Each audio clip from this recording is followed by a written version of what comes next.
What up? It's the real Keith, any other fabrication of your imagination. And I'm back with another Record of Ragnarok Apocalypse of the God review, chapter 22. And the chapter starts with Ku talking to someone. They say they wanted to ask him a question about Muramasa's true strength. And he says, how is he supposed to know? Because they only briefly talked. In his eyes, Muramasa was weak and had no strength or speed. And despite that, he still won, so his strength lies somewhere else. And then we see Muramasa walking in the back, and something caught his attention and put him on guard. And we see another guard, and he says that was a magnificent death match that you showed us. At least that's what I want to say. And Muramasa could feel his killing intent. And we're introduced to the god of death, Shinigami, and he says that Muramasa cheated somehow, didn't he?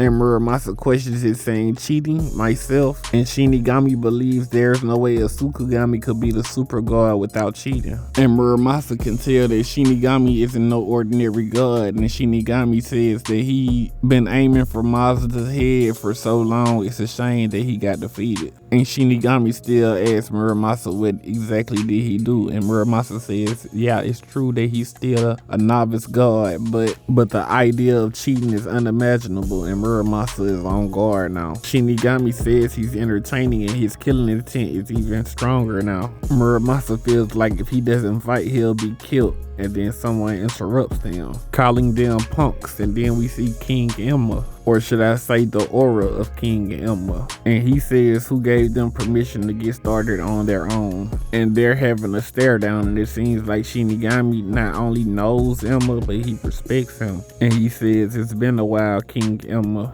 And now they're having a conversation with each other. Shinigami says that Emma hasn't changed, and Emma says that he changed a whole damn lot. And it seems like Shinigami used to work under King Emma, and Shinigami says he didn't change, he evolved. And Emma says even after all that, you would lay your hands on a novice god, and his tastes have improved. And Shinigami says, you make it sound so ugly, it's calling.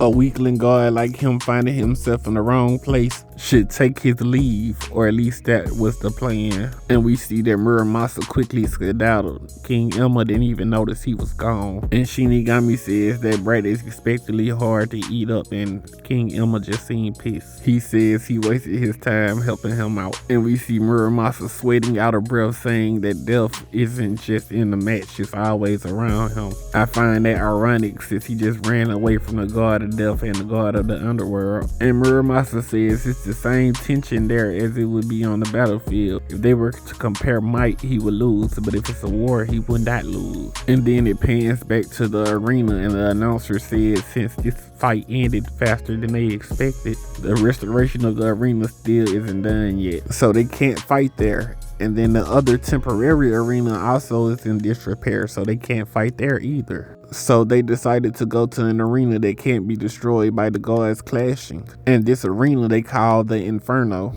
And then we go to the Greek gods waiting room, and Zeus says no matter how destroyed that location is, it wouldn't be a problem to anyone. And Ares starts freaking out, saying the Inferno is just as dangerous as Helheim. Not even just gods, but even chief gods don't set foot there. There are still beasts that roam around. If things go poorly, there might not be a match at all. And Hermes says, regarding that man though, such worries are unnecessary. The demons of the Inferno, the monsters, no matter how dangerous they might be, there exists an even more dangerous beast that nobody can dare oppose. And then we see Emma say, humans, gods, outer gods, I judge them all the same. And the announcer says he presides over all with absolute judgment, great King Emma. And then we see Zeus again saying it's a funny twist of fate that he gets to handle him with his own hands. And the announcer then says, however, in this Inferno, there exists demons and beasts. But that is not all. In every country, in every mythology, there exists someone who presides over death. And yet the one to bear the name, the god of death in all of Valhalla, is this outer god alone.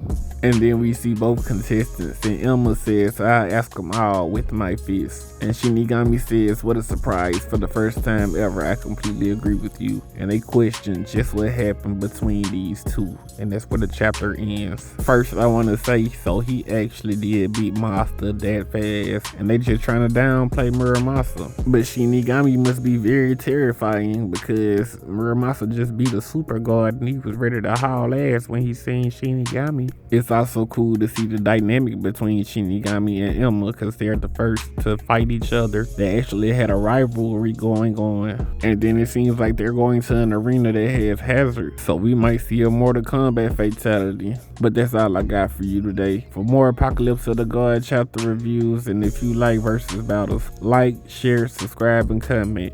It doesn't cost you a dime while it costs me time. And follow Universal Debates on Facebook. All links in the description.